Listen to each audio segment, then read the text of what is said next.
quiero,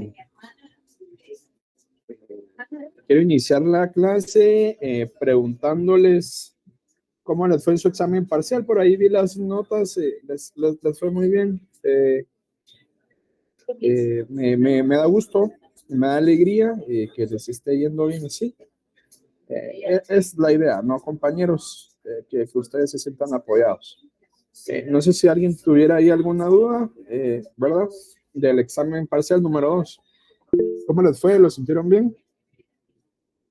Excelente, gracias ahí por la retroalimentación. Por ahí me han hecho varias observaciones, ¿verdad? Ahí del primer parcial. No se preocupen, ya habíamos dicho que si hay algo que evaluar o reajustar, yo lo voy a hacer en ese momento. O sea, no es necesario, digamos, o tal vez no se conectaron en ese momento, pero si hay algo que ajustar del primer parcial, yo lo voy a ajustar, automáticamente van a ver una ponderación diferente en su nota cuando les esté dando su son, ¿verdad? Entonces, en ese sentido, mandarles un mensaje de calma y de tranquilidad.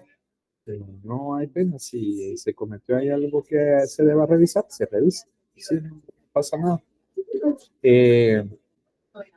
También me gustaría consultarles cómo van en el laboratorio. Ahí he estado hablando con Jorge y hemos ahí tenido varios feedbacks. No sé si quieren, digamos, por ahí platicar algo. Sí, pues justo tiempo para lo que bien, ¿no? ¿Cómo les está yendo en su laboratorio, compañeros? Según lo esperado, ¿hay algo que quieran platicarme? Lo pueden hacer. Tomen en cuenta que ya prácticamente es la otra semana, ¿verdad? La que nos quedaría, restaría. Ok, todo bien, excelente. Vean, pues voy a ser muy sincero con ustedes. Voy a tomarme un minuto más voy a prender mi cámara para que ustedes puedan ahí verme. Miren, la idea de mi persona es apoyarles, ¿verdad? Evitémonos acá este tipo de situaciones, de este tipo de bromas de escuela, de colegio. Yo considero que ustedes pues ya son un público objetivo. ¿Qué semestre es este de Orga? Yo no recuerdo, pero bueno, no estamos para esto, ¿verdad? Entonces, ahí los compañeros que estaban bromeando, pues lamentablemente se les fue a retirar de las actividades ponderadas. No es el chiste, ¿verdad, compañeros? Las facilidades, las comodidades, el profesionalismo de mi persona es el que les ayuda, digamos, a que la dinámica sea buena, ¿verdad? No la pierdan, pues. Yo siempre les digo ahí a los estudiantes, si desean por ahí que yo sea su asesor, los veo en el privado, pues cuenten con mi voto, ¿verdad? Yo estoy para servirles. Yo en algún momento fui estudiante como ustedes. Que la escuela tenga una dinámica como la que tiene, donde es complicadísimo y antes era como más complicado, no nos quita, digamos, la seriedad del caso, ¿verdad, compañeros? Entonces, ahí les notifican a sus compañeros que están ahí fichados y que lamento mucho la situación ocurrida, ¿verdad? No es el espacio para ver películas, para poner música. Yo debo respeto, entonces yo los respeto a ustedes. Entonces, no olvidemos esa parte, ¿sí? Si alguien no se siente cómodo, pues en semestre, con todo gusto, pues puede asignarse y yo esperaría que le vaya mejor, ¿verdad? Entonces, estamos claros, está clara la instrucción. Mi persona merece respeto, yo creo que es una persona que les apoya, que les sirve. Y si por ahí yo los veo más adelante en algún otro curso, en algún privado, que pueden contar con mi voto. Si alguien necesita un asesor de tesis o EPS, ahí está mi número de WhatsApp, con todo gusto me pueden escribir. Pero para gente seria, ¿verdad? Para gente profesional, no para nenes que todavía quieren estar en el colegio. Pues, si alguien quiere hacer eso, acá no es el espacio. ¿Estamos claros, jóvenes? ¿Hay alguna pregunta? ¿Estamos claros? ¿Alguien tiene alguna pregunta, duda, comentario? ¿Sí estamos? Me parece, pues qué bueno, me alegro. Ahí les recomendaría siempre profesionalismo, ¿verdad? No, no estamos para esto. Bueno, entonces iniciemos. Voy a iniciar ahí mi clase. Eh, Vamos a iniciar ya con los temas del tercer parcial. Para los temas del tercer parcial vendrán una serie de cosas, una serie de teoría. Regularmente, ¿cómo se manejará la dinámica del tercer parcial? Probablemente sea un parcial muy sencillo, ¿sí?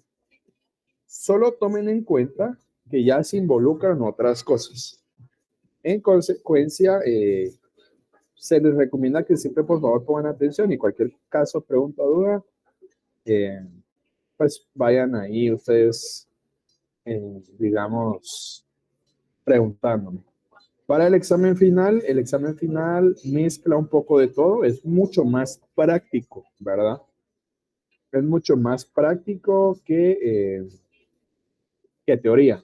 Entonces, la idea o el consejo que pueda llegar usted, digamos, al final con una buena zona, así se despreocupa usted, digamos, de sacar mucho. Y creo que la virtualidad lo amerita y lo da, ¿verdad? Vamos a iniciar entonces nuestros temas de la tercera unidad para que ustedes más o menos tomen en cuenta ahí cómo, cómo vamos a manejar la dinámica. De igual manera con las hojas de trabajo que hemos estado haciendo, con esta teoría, con la que veamos hoy, mañana y el lunes estaríamos listos para el tercer parcial, yo creería, me parece. Y por ahí podríamos hacer un examen corto, alguna hoja de trabajo más para que se sientan ahí ustedes ambientados, ¿verdad? Entonces, vamos a iniciar ahí nuestra clase del día de hoy. Veo que acá está nuestro auxiliar. No sé si querías platicarme de algo, Jorge. No, únicamente para avisar de que ya van a estar las notas de las hojas de trabajo y hubieron varios grupos que me hablaron sobre la primera. Entonces, ahorita les actualizo el Excel. Ah, vaya, perfecto. Perfecto, perfecto. Está bien. ¿Alguna otra instrucción? No, únicamente y que todos hicieron bien su hoja de trabajo del día de hoy, ingeniero.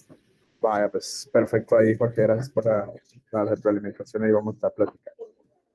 Está bien. Bueno, entonces vamos a iniciar ahorita nuestra clase del día de hoy, específicamente orientada a los registros y la función que van a tener estos en el sistema digital, ¿verdad?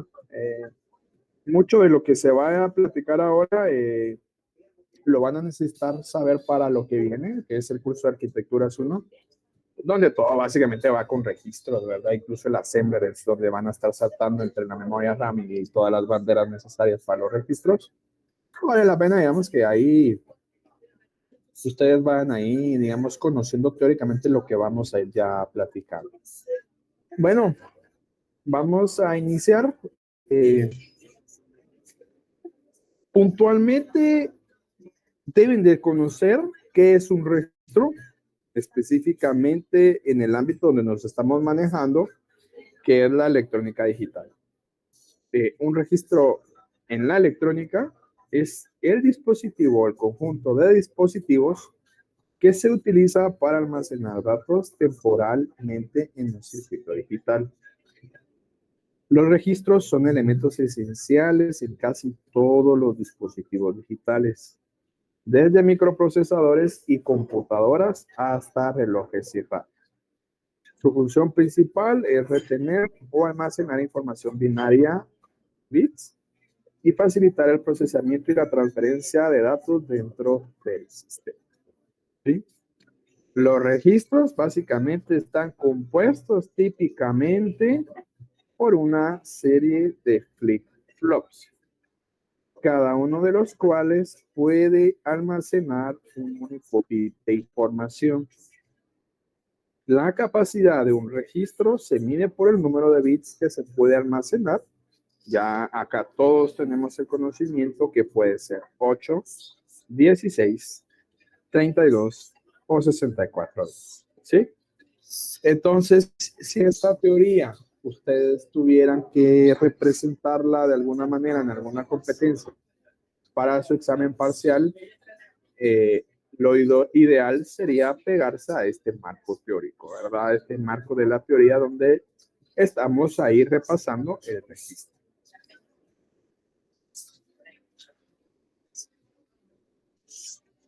Vamos a encontrar varios tipos de registros. Ahí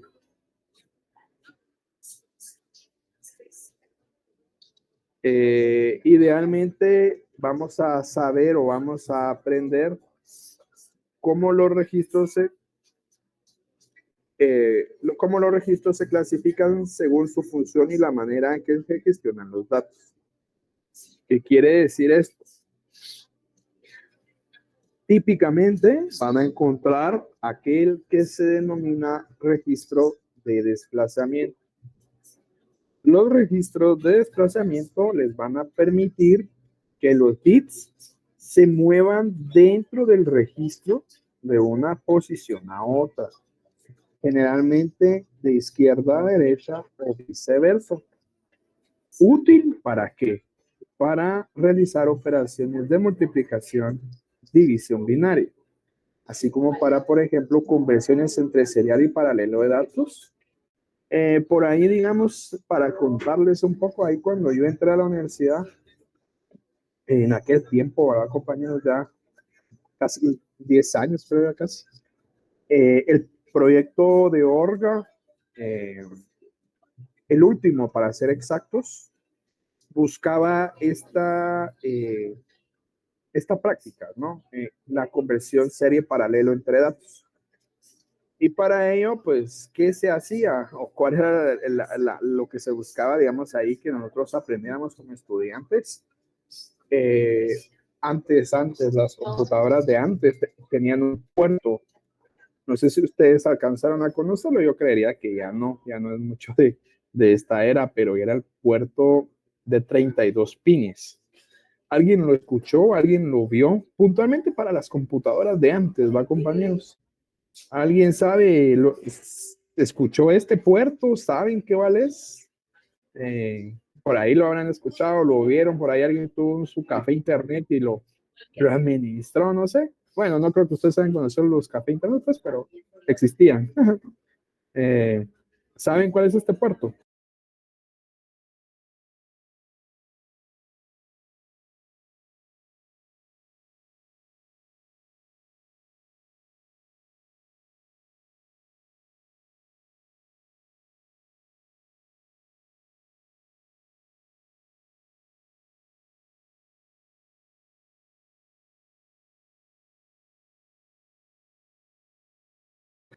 Ah, ya, no lo conocieron, va, vean, pues es un puerto de 32 pins, ¿sí?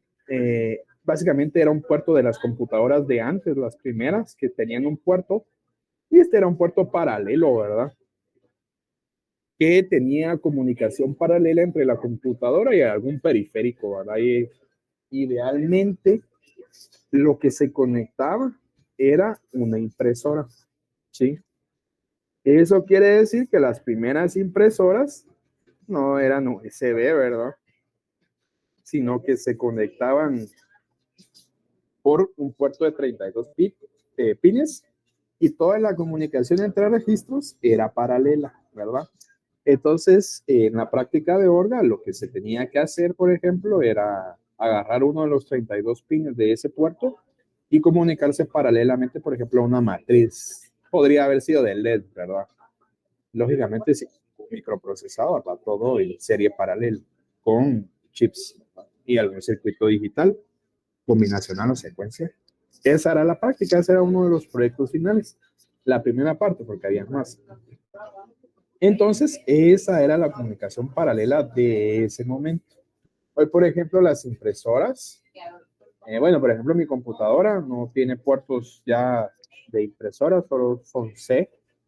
Entonces ya las impresoras ya son USB, ¿verdad? No tipo C.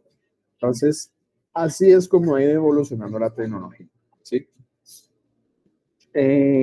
Digamos, ya que ustedes tienen ahí, por ejemplo, una idea muy antigua de lo que se hacía, esta comunicación existía de dos maneras diferentes, ¿sí?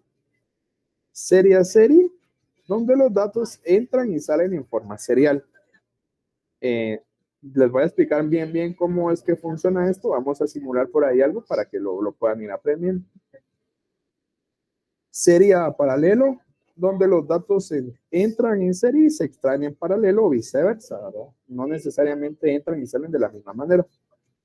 Y para entender mejor esto, los registros de desplazamiento, pues básicamente había que profundizar en cómo se operan y sus aplicaciones prácticas. Un puerto de impresora para mandar un dato serial para imprimir era el ejemplo más práctico, ¿verdad? Donde además los registros de desplazamiento son fundamentales en muchas funciones de circuitos digitales, debido a su capacidad para manipular y reorganizar los bits de datos. ¿Cómo funcionaba este tipo de registros de desplazamiento? ¿Sí? Yo hubiese querido, digamos, tener alguna evidencia, demostrarles cómo lo hacíamos antes para que se sorprendieran y cómo ustedes han crecido con la tecnología y la tecnología de hoy va avanzando rapidísimo. Entonces, básicamente un registro lo vamos a denominar específicamente uno de desplazamiento como un arreglo de flip-flops, ¿sí? Conectados en secuencia. Cada flip-flop puede almacenar un bit de información, lo que hemos aprendido, ¿verdad? La característica principal de estos registros es que pueden desplazar su contenido en una dirección determinada, izquierda o derecha. Cada vez que se le va a aplicar un pulso de reloj, el proceso debería ser el siguiente. Entra un dato, los datos se van a introducir en el registro de desplazamiento bit a bit y la entrada de cada bit nuevo empuja al bit anterior hacia el siguiente flip-flop en la cadena. El desplazamiento de bits, donde cada pulso de reloj, todos los bits se mueven simultáneamente en un lugar de la derecha o a la izquierda, dependiendo de las configuraciones del registro. Y la salida de datos, donde los bits pueden ser leídos en serie o en paralelo, según el diseño del registro y las necesidades del circuito, ¿vale?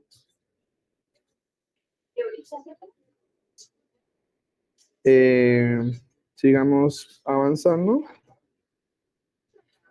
con los tipos de registro, entonces, de desplazamiento. ¿Les quedó claro cómo está funcionando de momento a un nivel muy general? Acá vamos a entrar más en específico. Esto, ¿verdad? Vamos ahí a platicarlo. ¿Qué tipos de registro entonces? Yo ya se los pude ahí mencionar. Serie a serie es todo aquel tipo de desplazamiento donde el registro es en la entrada como en la salida de datos, ¿sí? Se realiza en una forma secuencial, bit a bit, y este tipo de registro es útil en situaciones donde los datos deben ser procesados o transmitidos de forma secuencial, como en comunicación entre diferentes componentes de un sistema que no operan al mismo ritmo. Por ahí también algún tema de estos, una faja de transportadora, cosas de este tipo, donde ya ustedes como en el laboratorio debían involucrar motores stepper y todo el tipo de cosas y moverlos, digamos, en serie, ¿verdad? Ahí era lo interesante. De serie a paralelo, bueno, los registros de desplazamiento serie a paralelo permiten la entrada de datos en serie y la salida de datos en paralelo. Esto significa que los datos se introducen un bit a la vez, pero se leen los bits al mismo tiempo. Voy a volverlo a repetir porque se los voy a preguntar en la teoría del examen. ¿Sí? En los registros de desplazamiento de serie a paralelo, permito la entrada de datos en serie y la salida en paralelo.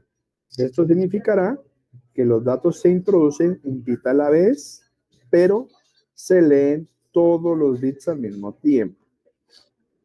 Son especialmente útiles en aplicaciones como conversión de datos de dispositivos seriales a buses paralelos, donde se va a necesitar una rápida disponibilidad de todo el conjunto de datos.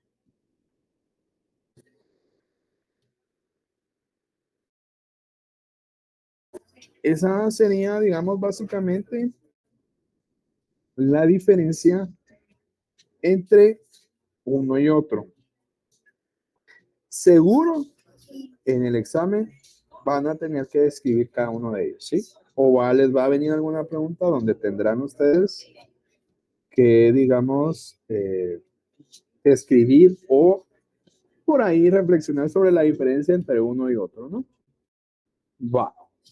Sigamos avanzando. Si alguien va teniendo dudas, por favor, me interrumpe, ¿no?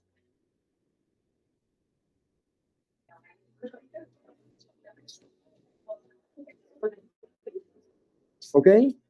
¿Qué aplicaciones podemos definir de aparte de todo lo que hemos estado ahí platicando? Bueno, puntualmente tres: la conversión de datos, la temporización y sincronización, la multiplicación y división binaria. Los registros de desplazamiento esenciales para convertir datos de serie a paralelo o viceversa, lo cual es crucial en sistemas de comunicación y procesamiento de señales. Temporización y sincronización, donde ayudan a alinear señales que pueden no estar sincronizadas con el reloj, principalmente en un sistema, asegurando que los datos estén correctamente alineados para su procesamiento o transmisión.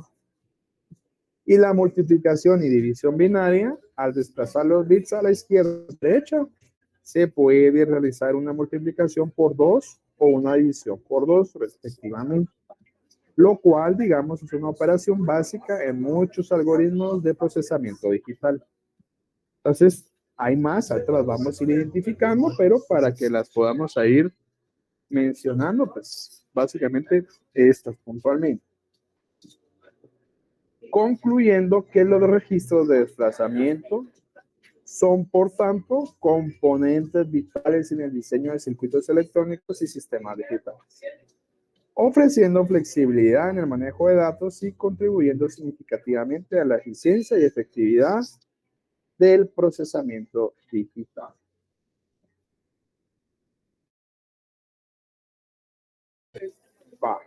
¿Van teniendo dudas hasta el momento de la teoría que estamos repasando? ¿Hay alguien que se haya perdido? ¿Hay alguien que esté bien o ahí tenga dudas? Por favor, use chat y me puede ir a interrumpir sin pena. Bueno, por ahí alguien me hace una pregunta. La fecha del tercer parcial. La fecha del tercer parcial es el día 26 de junio, teniendo como examen final el día 27. Ese sería la para servirte, no hay pena, eso para no te responder sin.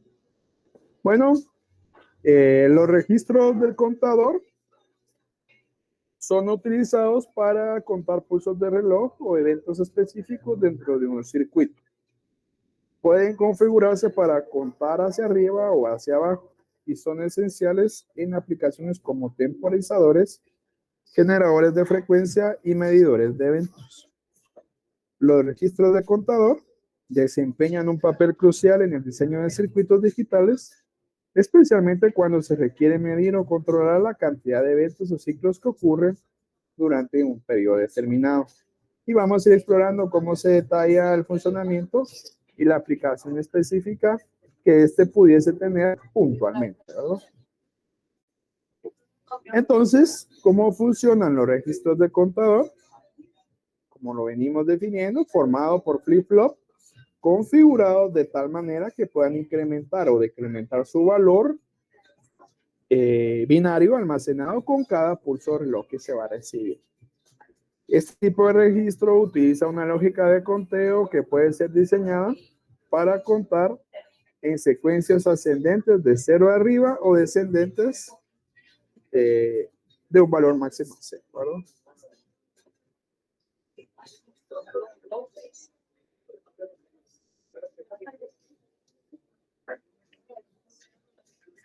¿Cuál es el proceso básico de la operación? Bueno, se inicializa, se hace el reconteo de pulsos y hay un carry, o se produce un carry.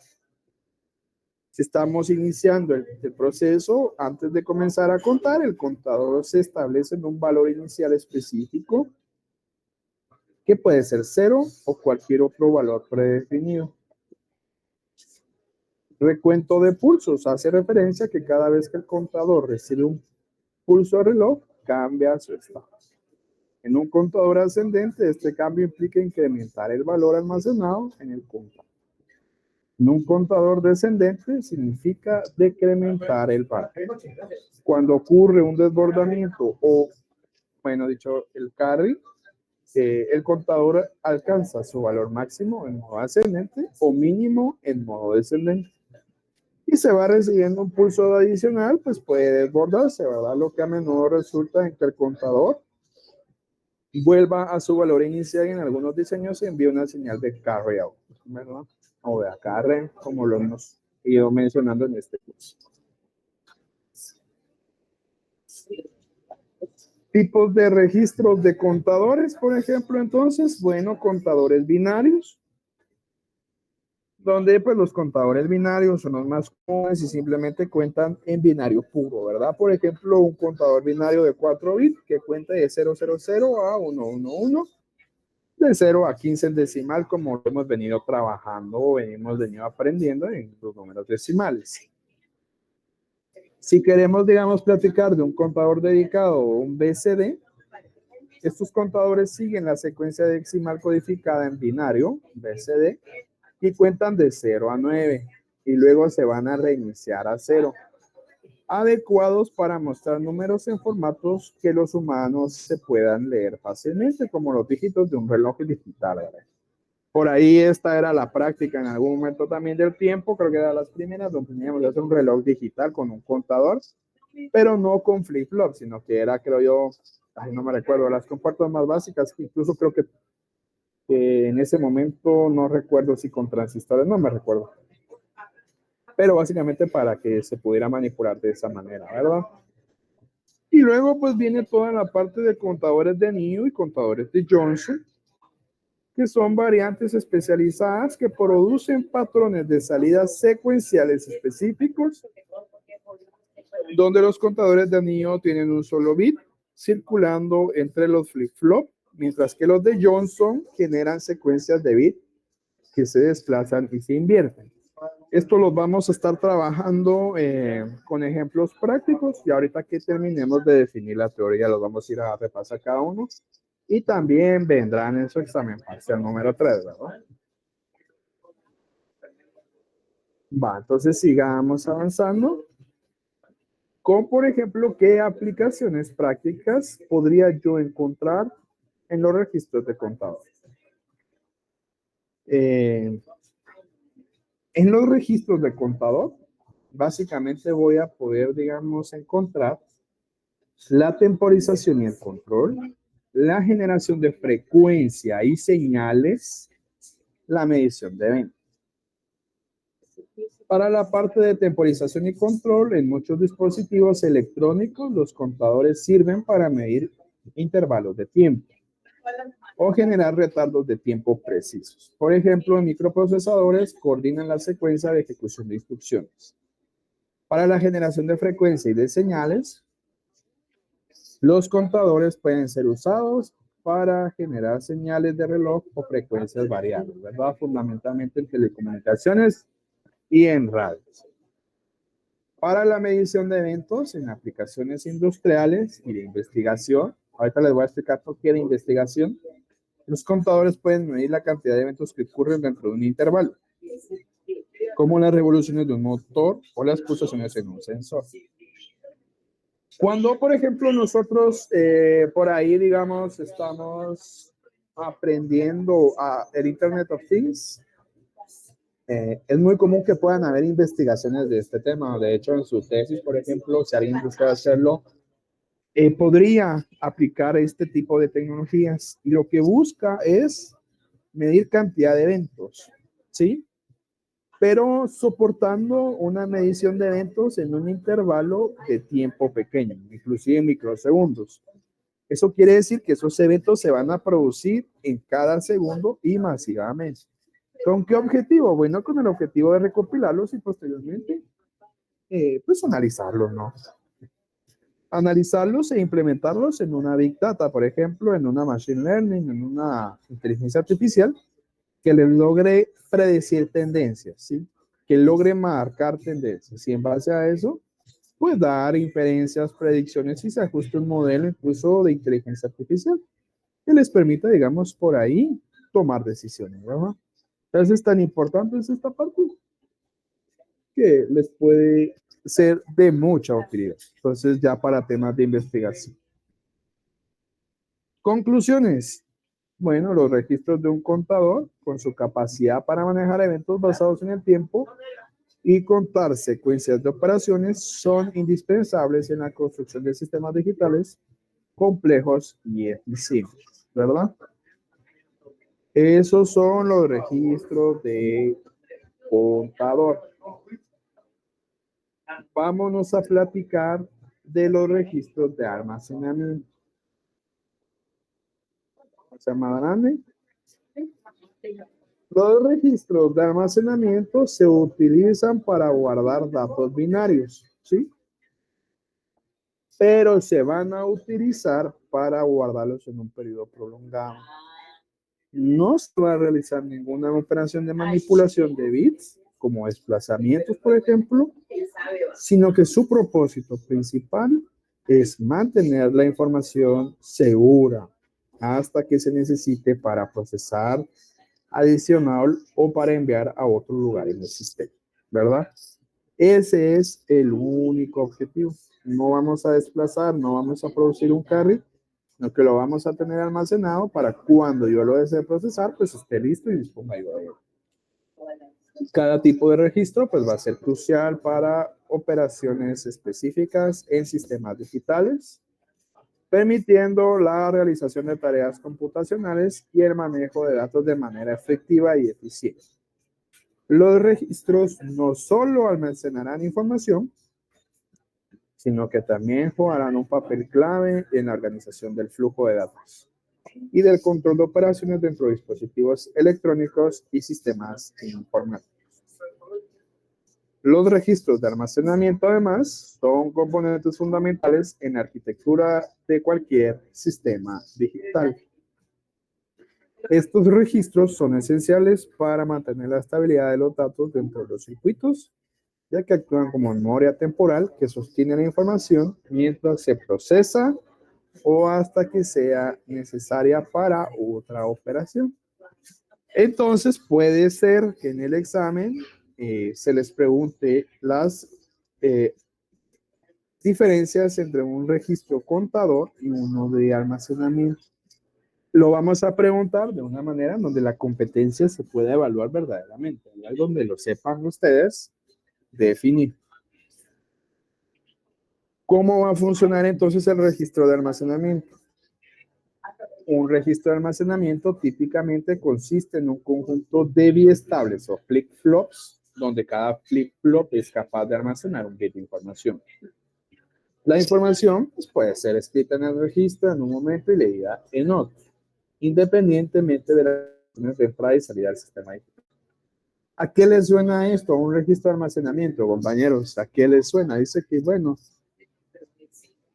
puedo almacenar y yo puedo leerla en cualquier momento. No, suena a memoria, ¿verdad? No, lógicamente, al tamaño de una memoria RAM, pero es una pequeña celda, por ejemplo, una memoria RAM. ¿Por qué lo estamos aprendiendo ahorita? Bueno, porque efectivamente el conjunto de registros de almacenamiento formarán una memoria de memoria RAM.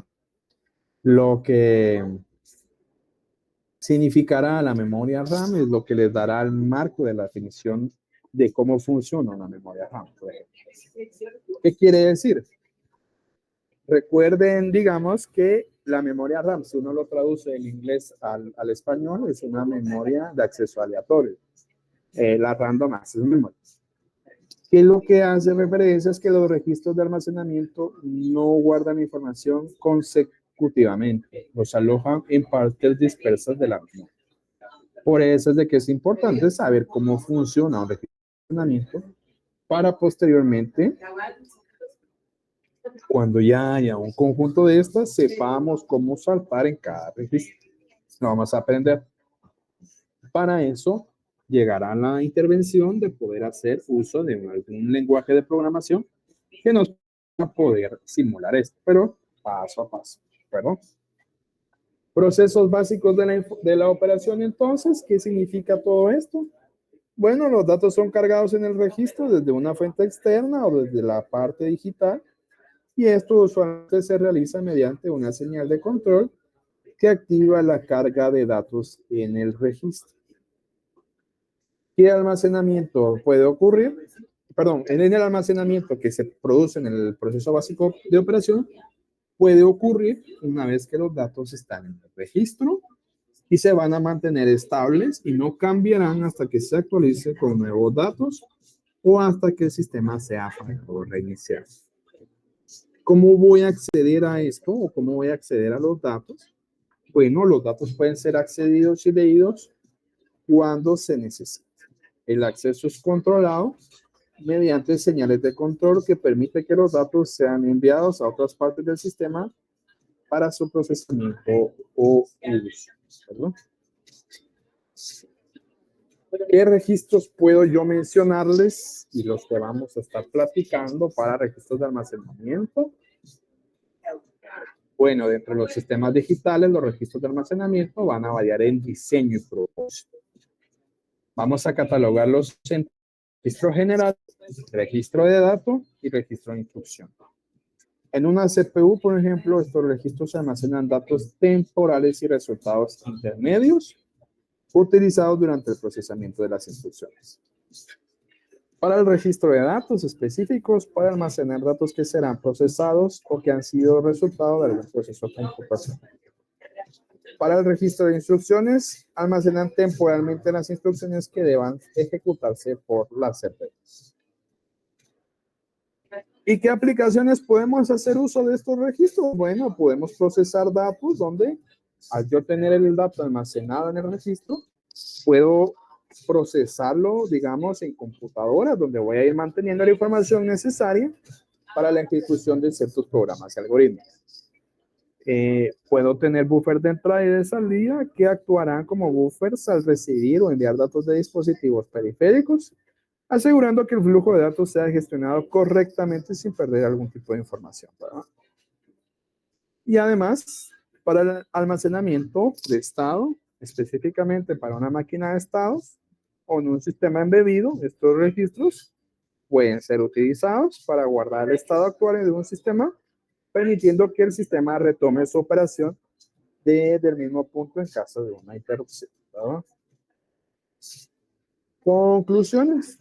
Bueno, los registros de almacenamiento juegan un papel crucial en la retención de datos en diversos escenarios dentro de un sistema digital. Su capacidad para mantener la integridad de los datos y proveer acceso rápido y controlado, vital para el rendimiento y la eficiencia de sistemas computacionales modernos, ¿verdad? Eso es lo que vamos a estar concluyendo. ¿Tienen alguna duda hasta el momento, compañeros? ¿Alguien que no le haya quedado claro los registros de desplazamiento y de almacenamiento? ¿Estamos claros? ¿Alguien por ahí se ha perdido? ¿Hay alguien que quiere que le aclare algo? ¿Estamos? Perfecto. Va. Bueno, entonces, digamos, sigamos avanzando. Para seguir avanzando en los temas que nos compete, por ahí tienen alguien. Sí, ingeniero, soy yo. Disculpe una pregunta. Para servirte, dime. Más o menos para construir una RAM, más o menos qué libro tendría que yo leer para poder hacer. Construirte una RAM. Ajá. Bueno, tienes que ir por pasos. Ahorita lo que estamos aprendiendo, y mira, pues, digamos, hoy por hoy, digamos, la memoria RAM te guardan gigabytes de información. O sea, dentro de una celda de memoria RAM, tenés muchas celdas. ¿Sí? Si te recordás de la teoría de la segunda unidad, un flip-flop podía manejar el estado del tiempo. ¿Sí? Por eso es que vimos cómo podíamos mover pequeños bits. Va, compañero Mauricio, ahí habían secuencias y todo el tema. Esos eran bits, pequeños bits de información. Manejábamos el tiempo t y el tiempo t más 1 para simular cómo avanzaba en el tiempo nuestro circuito. Y le metíamos una lógica combinacional. En esta parte cambia, porque no solo manejas el tiempo, sino que lo almacenas. Entonces, para ello, por ejemplo, ya vas empezando a simular, no a gran escala, no en gran magnitud, una memoria RAM, pero la empezás a simular. Si la querés construir ya desde cero, es decir, desde tu circuito, tenemos que hacer uso de lo que estamos aprendiendo. Los registros y los contadores. Pero no solo consiste en almacenarla o desplazarla, hay que saber leerla y acceder a ella. Para ello tenés que involucrar otras partes que te permitan realizar este tipo de operación y lo vamos a seguir viendo, te lo vamos a ir explicando. ¿Cómo lo puedes simular? Básicamente lo puedes simular en varios chips puntuales con muchos flip-flops. Ya luego te vas a una parte de educación donde aprendes en temas de microprocesadores, donde esos ya tienen su propia memoria RAM y solo haces uso de pequeños microprocesadores. Pero puntualmente el cómo, pues lo vamos a ir aprendiendo todavía en esta teoría que nos queda, lo más básico, ¿verdad? Ya en la otra parte de nuestro curso, de nuestro pensum, ahí sí vas a aprender a cómo ir saltando entre ellas y ahí sí cómo construir. ¿Cómo lo vas a hacer y cómo vas a acceder a ella? Con lenguaje ensamblador, con circuitos combinacionales y secuenciales. Entonces, avancemos en la teoría y vas a ir, digamos, aclarando ahí por ahí tus dudas. No sé si por ahí te resolví adecuadamente tu duda y vamos a seguir repasando, ¿sí? Oh, muchas gracias, ingeniero. No, buena pregunta. ¿Qué pasa, Betty? Antes de llegar a la parte que Mauricio nos estaba ahí consultando, también es importante entender cómo funciona esa lógica de transferencia entre registros. Esto lo van a encontrar en otras bibliografías, específicamente como LTR, ¿sí? Entonces, por ahí cuando ya lo tengan que estudiar, lo pueden encontrar como LTR, ¿sí? De hecho, en el programa creo que está ahí, así vamos. ¿Qué significa esto? Básicamente significa carga, desplazamiento, lectura y escritura, ¿sí? Las operaciones básicas en la lógica de transferencia entre registros incluyen carga, que es la operación que implica transferir datos de una fuente externa al registro. En el momento de la carga, todos los flip-flops dentro del registro se configuran simultáneamente a los valores de los bits que están siendo cargados. Luego lo desplazamos. En esta operación, los bits de un registro se mueven de un flip-flop a otro. Esto puede ser hacia la izquierda o hacia la derecha, dependiendo de la configuración del registro. El desplazamiento se utiliza para alinear datos y realizar cálculos aritméticos simples o preparar los datos para su salida. Podemos darle lectura, que va a ser el proceso de extraer los datos de un registro, y este proceso puede ser controlado por una señal de control que activa la salida de los datos hacia otras partes del circuito del sistema. Y la escritura, que va a simular la carga, pero generalmente se va a referir a la actualización de los datos dentro de un registro, que ya contendría información. Y la escritura puede ser activada por una señal de control específica y puede involucrar la actualización de todos o alguno de los flip-flops del registro.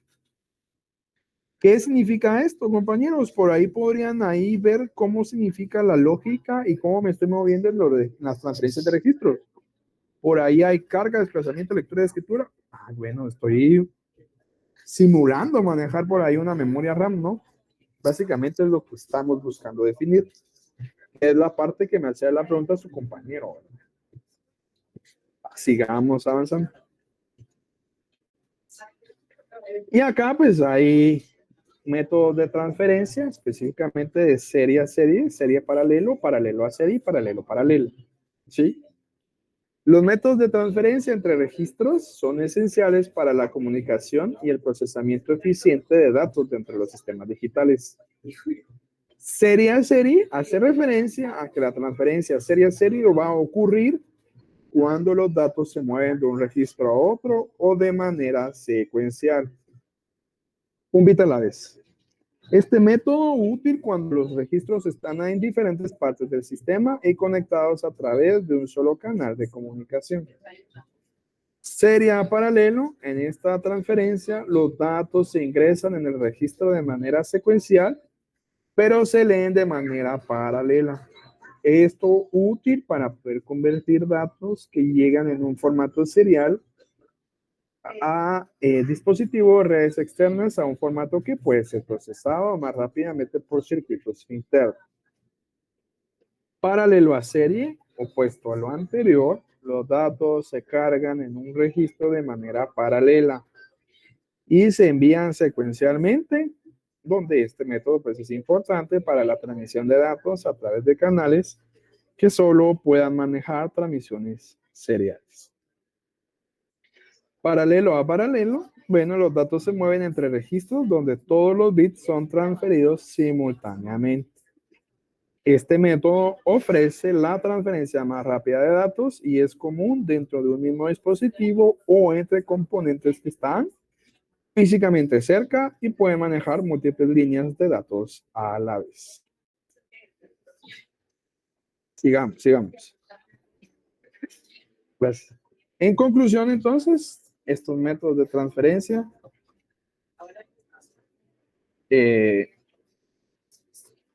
son críticos para poder optimizar el rendimiento y la eficiencia de los dispositivos digitales, permitiendo el manejo adecuado de los datos según las necesidades específicas de algún sistema y de las limitaciones de hardware. La correcta elección y utilización de estas operaciones y métodos de transferencia son fundamentales para el diseño y operación de sistemas digitales modernos, ¿de acuerdo? Entonces, esta sería la conclusión de esta parte de la lógica de transferencia de registros. ¿Qué aplicaciones tenemos en esta parte? Bueno, no recuerdo y sería de ver si por ahí Jorge tendrá o les dejará alguna práctica con microprocesadores o el proyecto, no me recuerdo. Y microcontroladores, ¿verdad? Para los que no lo han oído o los que no sepan qué es, son todos aquellos microprocesadores, conjunto de chips, ¿verdad? Que hacen uso de un CPU pequeñito y de una memoria RAM pequeñita, que les permitirá simular algún tipo de procesamiento muy básico. Pero no solo eso, van a poder hacer uso de la parte de computación, operación lógica y condicional. Ahorita lo vamos a ir aprendiendo y tiene una razón de por qué lo vamos a ver. En el corazón del microprocesador y microcontrolador, los registros juegan un papel vital, ¿verdad? En la ejecución de instrucciones y en el manejo de los datos. Los registros internos de una CPU están diseñados para varios propósitos específicos. Registros de propósito general, utilizados para almacenar temporalmente datos y direcciones durante la ejecución de instrucciones, permitiendo que la CPU pueda realizar operaciones aritméticas y lógicas rápidamente. Ojo en esto, lo vamos a estar volviendo a definir porque lo vamos a usar muchas veces de aquí a lo que nos queda del curso. Operaciones aritméticas y lógicas rápidamente. Cuando nosotros estábamos aprendiendo ahí, por ejemplo, en primaria y recibíamos clases de computación, mire, defíname qué es un CPU. Y todos decíamos, es el cerebro de una computadora. ¿Pero por qué es el cerebro de una computadora? Porque aquí proceso todos los datos, todas las operaciones. ¿De qué forma? Bueno, de forma aritmética y lógica, ¿verdad? Pero eso del procesador o eso del procesamiento hace uso de otras cosas de la computadora. Por eso es un todo. Por eso los microprocesadores tratan de emular una pequeña parte de procesamiento, ¿verdad? Luego de eso, pues hay registros de código de operación que van a almacenar los códigos de las instrucciones que dictan las operaciones que deben realizar la CPU. ¿Sí? Luego hay registros de punteros e índices utilizados para la aritmética de direcciones, donde facilitamos el acceso a ubicaciones de memoria específica y la gestión de estructura de datos complejas, como arrays o strings, ¿verdad? Y luego, registro de estado de flags que mantienen información sobre el estado del CPU después de realizar operaciones. Como indicar si el resultado de una operación aritmética es cero, negativo, o si hubo un desbordamiento.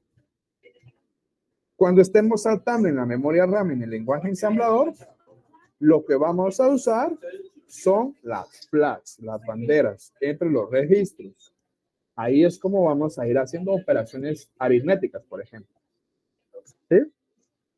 Bueno, sigamos avanzando. Para la lógica de transferencia entre registros, es crucial para el procesamiento de instrucciones dos cosas.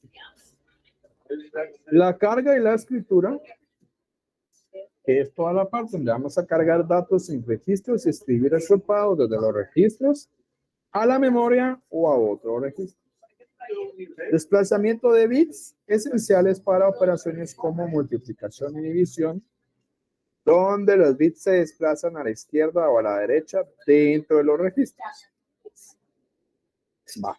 Ya que vamos definiendo esta parte, vámonos a ver cómo se implementan dispositivos de comunicación y almacenamiento de datos. En dispositivos de comunicación como routers, switch y modems, los registros de desplazamiento, por ejemplo, son empleados ampliamente para la manipulación de los datos de entrada y de salida. Hay una conversión de formato de datos. Los registros de desplazamiento van a permitir la conversión entre datos series y paralelos, crucial para interfaces que manejan diferentes tipos de datos transmitidos de datos, ¿verdad? Tipos de transmisiones de datos, perdón. El buffering y sincronización de los datos. ¿Por qué? Porque los registros van a actuar como buffers para alinear los datos a las velocidades de procesamiento del dispositivo o a las velocidades de la transmisión de la red. ¿Cómo pues voy a almacenar esos datos en los dispositivos?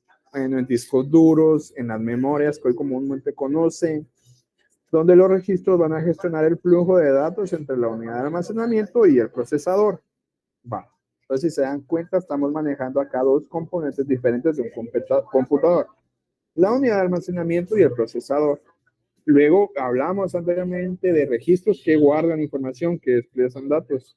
Vamos a llegar a un punto donde a través de registros podemos guardar datos y a través de algún tipo de combinación podemos hacer uso de operaciones matemáticas y lógicas. Esta lo vamos a explicar. Para el control de operaciones de lectura y escritura, los registros almacenan direcciones de memoria y comandos que controlan las operaciones de lectura y escritura de medios de almacenamiento. Para la caché de datos en sistemas con memoria caché, los registros son fundamentales para almacenar copias temporales de datos frecuentemente accesados para mejorar la velocidad de acceso en operaciones futuras. Conclusión, la lógica de transferencia entre registros es esencial en una amplia gama de aplicaciones tecnológicas, desde la base de la computación en CPUs hasta la infraestructura de comunicación y las soluciones de almacenamiento de datos. Cada aplicación depende de una gestión eficiente y efectiva de la transferencia de datos entre registros para optimizar el rendimiento y la funcionalidad del dispositivo. ¿Sí? Va. Ya lo hemos ahí definido. Mucha teoría, ¿no? Toda la clase de hoy va en busca de aprender conceptos para que puedan entender de mejor manera lo que digan. ¿Tienen alguna duda, compañeros, compañeras, de lo que acabamos ahí de platicar? ¿Hay alguien que no tenga claro lo que estuvimos ahí dialogando? ¿Estamos claros? Perfecto. Voy a compartir la otra presentación que está para el día de hoy, Deme un momento, por favor.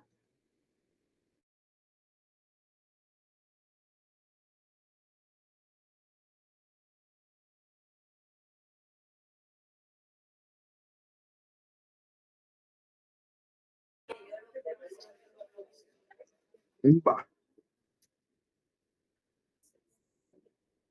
Sigamos avanzando entonces, pues ya con esta presentación estaríamos de la teoría de hoy. Es importante también poder platicar de las microoperaciones, ¿sí? Esto también viene en su examen parcial y posiblemente venga en su examen final. Hay que aprender bien qué significa una micro y una macrooperación, mucha diferencia entre ellas y puede ser que les pregunte puntualmente en qué se diferencia una de la otra. Las microoperaciones son las instrucciones más básicas que pueden realizar una unidad de procesamiento. Actúan sobre los bits almacenados en los registros de un computador y son esenciales para la ejecución de instrucciones más complejas o macrooperaciones. Cada microoperación manipula directamente los registros y puede ser vista como un bloque de construcción básico para operaciones más complejas. ¿Cómo voy a clasificar una microoperación? Por ejemplo, una microoperación aritmética es aquella operación que manipula y calcula valores numéricos almacenados en los registros. Escuchen esta parte. Valores numéricos almacenados. Estoy hablando de números, estoy hablando de bits. ¿Dónde podemos usar el incremento? Dicho de otra manera, el int que aumenta el valor del registro en 1. Por ejemplo, si un registro contiene el valor 0101, que es 5 en decimal, después de una operación de incremento contendrá el 0110, que es el 6. Ese es el incremento, el más 1, o el más, como lo vemos hoy en día en programación. Para la suma, es la sentencia ADD, que suma dos registros, almacenando el resultado en uno de ellos o en un registro diferente. Si el registro R1 contiene 0011 y R2 contiene 0101, una operación ADD R1 R2 resultará en R1 almacenando un 000, que es un 8 en decimal. Si se dan cuenta, esto lo voy a señalar acá con mi bolígrafo. Esto es ya un poco de lo que vamos a aprender en lo que viene, que es cómo poder sumar registros. ¿En dónde? Esto será programación. Sí, pero ¿qué programación es? Es una programación a bajo nivel, ¿sí? Estoy sumando binarios en un lenguaje de programación. Estoy sumando dos registros. Esto es bajo nivel, esto es assembly, ¿sí? Así se suma en assembly. Lógicamente, en assembly tengo que tener ubicado dónde está mi memoria R1 y R2, ¿verdad? ¿Y cómo lo voy a guardar? Es lo que tenemos que tratar de aprender cuando programemos ese tipo de lenguaje ensamblador. ¿Es fácil? Todo es fácil en esta vida. Lo único que requiere es poder pensarlo adecuadamente. Muy bien, sigamos avanzando. Las microoperaciones lógicas se realizan con operaciones lógicas bit a bit sobre los contenidos de uno o más registros. Acá voy a usar uso del AND, el OR y el NOT. Realizo una operación lógica AND entre dos registros, por ejemplo, si R1 es igual a 1101 y R2 es igual a 1011, entonces R1 AND R2 resultará en 1001. ¿Por qué? Esto funciona como una operación lógica, ¿verdad? Comparaba, ustedes recordarán cuando definimos las compuertas, había una tabla de verdad, ¿sí? Y lo que buscábamos era definir, digamos, un comparativo entre una y otra, una condición, ¿sí? Un camino o otro, dependiendo de la condicionante que estábamos analizando. Para la SOR, por ejemplo, una operación lógica OR entre dos registros sigue los mismos registros anteriores. R1 o R2 daría 1111, que es R1, ¿sí? Y un NOT, pues un NOT invierte todos los bits en un registro. Si R1, por ejemplo, es 1101, NOT R1 resultaría en 00 o 10. El inverso, ¿verdad? Sigamos entonces. Las microoperaciones de desplazamiento mueven los bits dentro de un registro hacia la izquierda o derecha. ¿Sí? Lo que puede ser usado para operaciones de multiplicación o división por 2 o para alinear bits en una operación aritmética y lógica. Si estoy usando el shift left, desplazaría todos los bits de un registro de una posición hacia la izquierda. Por ejemplo, si R1 es igual a 10, 11, un shift left daría como resultado 01, 10. Si estoy utilizando un shift right, desplazaría todos los bits de un registro a una posición hacia la derecha. Si R1 es igual a 10, 11, un shift right resultaría en 01, 0. Bueno, sigamos entonces. ¿Cómo lo puedo implementar en circuitos? Que es a donde vamos a llegar, ¿verdad? Mucha teoría, pero ¿a dónde lo aplicamos? En un circuito. Esto que estamos aprendiendo, puntualmente las microoperaciones, son implementadas en el hardware del procesador, ¿verdad? Utilizando circuitos lógicos, como sumadores, multiplicadores y decodificadores. Cada operación estará controlada por señales de control del procesador, basándose en la instrucción que se está ejecutando. Por ejemplo, para realizar una operación de suma, la unidad de control activa la señal que indica que los sumadores en el procesador toman los valores de los registros especificados, sumen esos valores y lo almacenen el resultado en el registro de este. ¿Qué importancia tienen las microoperaciones? Bueno, fundamentales porque permitirán a los diseñadores de sistemas computacionales crear un conjunto de instrucciones que definan lo que puede hacer el procesador. A partir de estas operaciones básicas se puede diseñar instrucciones más complejas y realizar todo el tipo de procesamiento de datos, ¿verdad? Desde simples cálculos hasta el manejo de grandes bases de datos y la ejecución de software sofisticado. Estas microoperaciones también influyen directamente en el diseño de la arquitectura del procesador, incluyendo cómo se diseñan los registros, la unidad aritmética lógica ALU, énfasis en esto, ALU, y la unidad de control. Todo lo que estamos aprendiendo nos va a llevar a aprender cómo se usa un ALU. Ya lo saben, yo estoy seguro que sí. Pero particularmente, ya por ejemplo en un procesador Intel, cómo simuló una ALU ya en una macrooperación. A eso es lo que queremos llegar. Que es lo que viene, ¿sí? Las macrooperaciones, por ejemplo, son todas aquellas operaciones de alto nivel que lleva a cabo un procesador, ¿verdad? Mediante la ejecución de secuencias de microoperaciones. O sea, una macrooperación es un conjunto de secuencias de microoperaciones. Mientras que las microoperaciones trabajan a un nivel muy elemental y directo sobre los registros, la macrooperación representa tareas más complejas que pueden requerir múltiples pasos y siglos de máquina para completarse. Son en esencia lo que normalmente se considera como instrucciones en un lenguaje de máquina ensamblado. Es decir, que ya en esta parte de lo que vamos aprendiendo, por ahí podríamos empezar ya a platicar del lenguaje ensamblador. ¿Muy complejo? No, pero un poco básico de poder aprenderlo ya en este momento del tiempo. Conforme vayan avanzando en su carrera, en su pensum, se va poniendo un poco más con grado de dificultad. ¿Cuáles son los ejemplos de macrooperaciones? Bueno, un ejemplo común de una macrooperación es una instrucción de multiplicación de enteros en un procesador que no tiene una unidad de hardware dedicada a la multiplicación. Esta macrooperación podría descomponerse en múltiples microoperaciones de suma y desplazamiento. Por ejemplo, multiplicar dos números mediante el método de suma y desplazamiento puede requerir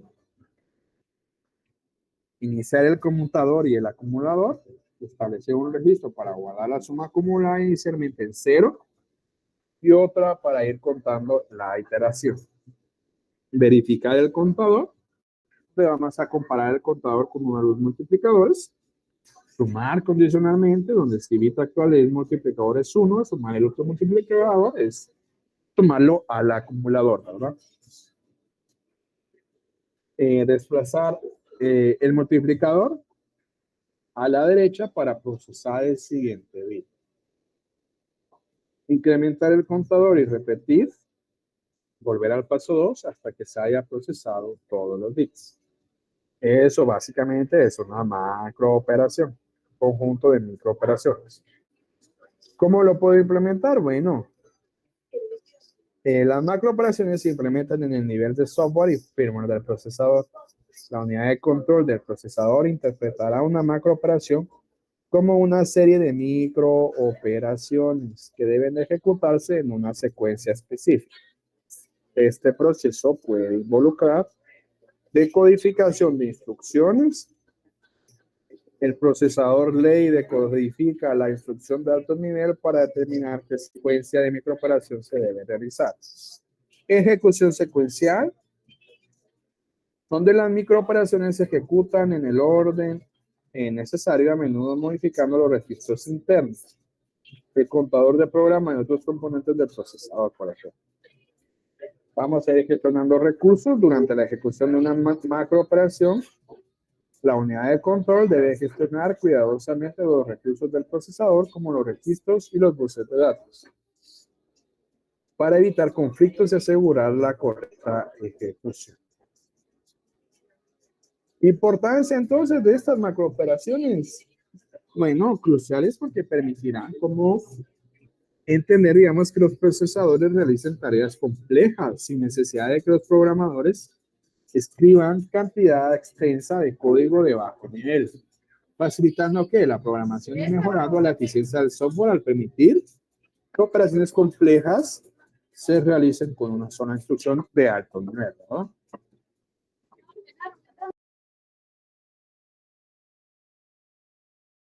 En conclusión, las macrooperaciones son fundamentales en la arquitectura de computadoras porque abstraen la complejidad de las microoperaciones y simplifica el diseño y la ejecución del software en sistemas computacionales.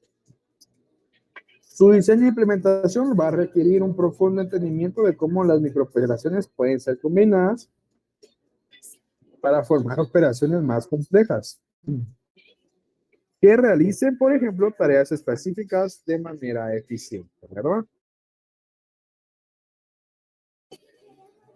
Ahí les voy a pedir una disculpa, si ahorita hay un poco de ruido, pero acá donde me encuentro hay un poco de ruido un poco más fuerte.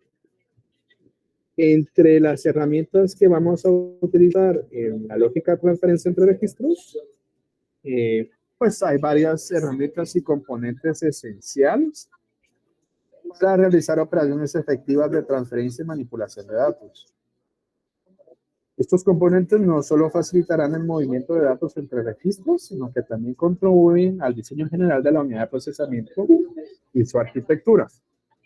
Los registros entonces van a ser pequeñas unidades de almacenamiento dentro del procesador que guardan datos temporales y resultan intermedios durante la ejecución de instrucciones. Fundamentales, como lo hemos venido aprendiendo, cualquier operación de transferencia, ya que son el origen y el destino de los datos que vamos a ir a procesar. El bus de datos, por ejemplo, sistemas de comunicación que transfieren los datos entre diferentes partes del sistema, incluyendo la CPU, la memoria y otros periféricos. En el contexto de la transferencia de registros, los buses se utilizan para mover datos desde y hacia los registros internos del CPU. Bueno, ya involucramos más cosas. ¿A dónde estamos llegando? Pues bueno, sigamos. Esto, por ejemplo, ustedes ya lo han trabajado, que es el ALU, que es la unidad aritmética lógica. El ALU básicamente es el componente del procesador que realizará operaciones aritméticas y lógicas sobre los datos almacenados en los registros. Esta unidad es crucial para procesar las microoperaciones que se requieren durante la transferencia de datos y otras operaciones más complejas. Además de eso, hay una unidad de control que va a dirigir las operaciones del CPU, incluyendo la transferencia de datos entre registros, generando señales de control que van a activar ciertos componentes del procesador, realizar operaciones específicas basadas en la instrucción actual que se estará ejecutando, ¿verdad? Y por ahí habrán multiplexores y demultiplexadores, MUX y DeMUX. Por ahí les voy a hacer un ejemplo ahorita ya de esto, donde se van a utilizar para seleccionar entre múltiples fuentes de datos o dirigir datos a múltiples destinos. Es una transferencia entre registros, ¿verdad? Donde los MUX pueden seleccionar cuál de varios registros deberá conectarse a un bus de datos, mientras que los DeMUX pueden dirigir datos de un bus a uno de varios registros. Además de eso, los shifters, dicho de otra manera, los circuitos de desplazamiento, que van a ser utilizados para mover los bits dentro de un registro hacia la izquierda o a la derecha, lo cual es importante para operaciones de ajuste de datos y para algoritmos de multiplicación y división. Además de eso, todos los decodificadores de registro, circuitos que se van a utilizar para decodificar las direcciones de registro codificadas de las instrucciones de la máquina, permitiendo que la unidad de control active los registros correctos para participar en la operación, por ejemplo. Además de eso, lógica de condiciones, donde algunos circuitos van a evaluar condiciones de las flags o de indicadores como cero o sobreflujo, que podrá afectar la lógica de las operaciones de transferencia. Determinando, por ejemplo, si se debe realizar una operación de salto o continuar con la secuencia normal de ejecución. Vamos a también por ahí ir aprendiendo software de simulación, donde pues vamos a diseñar ahí un software simulado para modelar y analizar el comportamiento de todo esto, ¿verdad? La lógica de transferencia entre registros y otras operaciones que el procesador vaya a realizar. Estos programas les va a permitir a ustedes visualizar cómo las diferentes partes del procesador va a interactuar entre sí, cómo las operaciones afectan el estado del procesador. Bueno, compañeros, en consecuencia, esta ha sido la teoría para esta clase. Si se dieron cuenta, demasiada teoría. Para la próxima, pues, tendremos ya un ejemplo práctico específicamente de la lógica de transferencia entre registros, ¿sí? De momento voy a quedarme acá con la clase del día de hoy. Es mucha teoría. En consecuencia, su examen tercer parcial todavía no lo he definido, posiblemente abarca un gran porcentaje de teoría, ¿verdad? O posiblemente sea completamente teórico y el examen final sea una parte completamente práctica. Entonces, hemos realizado toda la teoría de este momento.